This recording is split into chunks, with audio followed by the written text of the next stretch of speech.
បន្តរីករាយស្ដាប់កំសាន្តជាមួយនឹងខ្ញុំបាននៅបទចម្រៀងមួយបទទៀតជាមួយនឹងកញ្ញាបានពីលះបាទ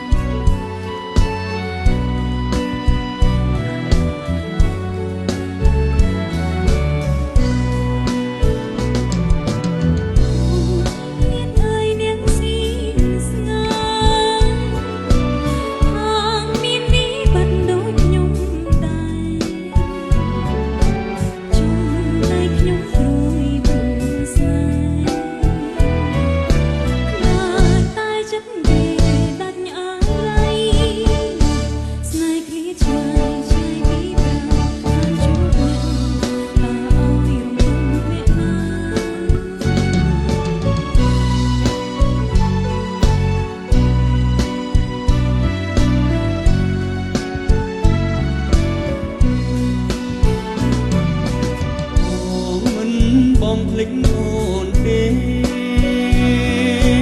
អូនឃ្លាតពីស្នេហ៍ម្ចាស់ចិនដាធ្វើបំរាជាតិសាសនា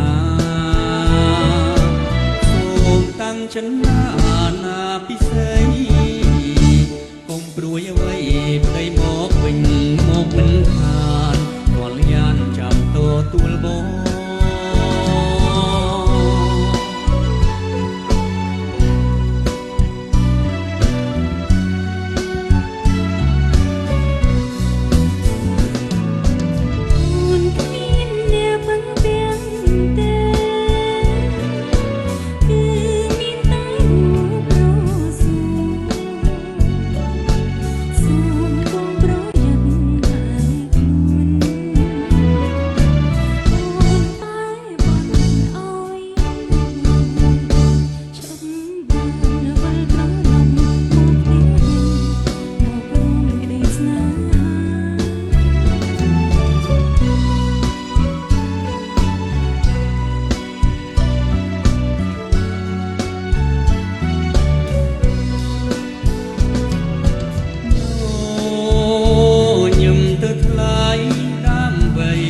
ទុកជារៀងស្មីក្តីសុខសាន្តបងឃ្លាតទៅចិត្តនៅនគរយ៉ានភ្លេចមិនបានទេអូ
បងគិតមិនបងភ្លេចសន្យា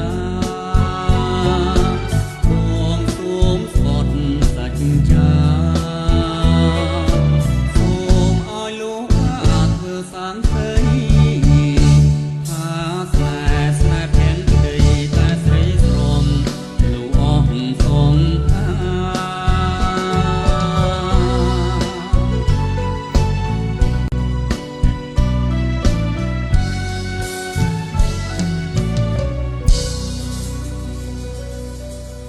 អរគុណស្នាប់ស្នូតែដៃផងដែរ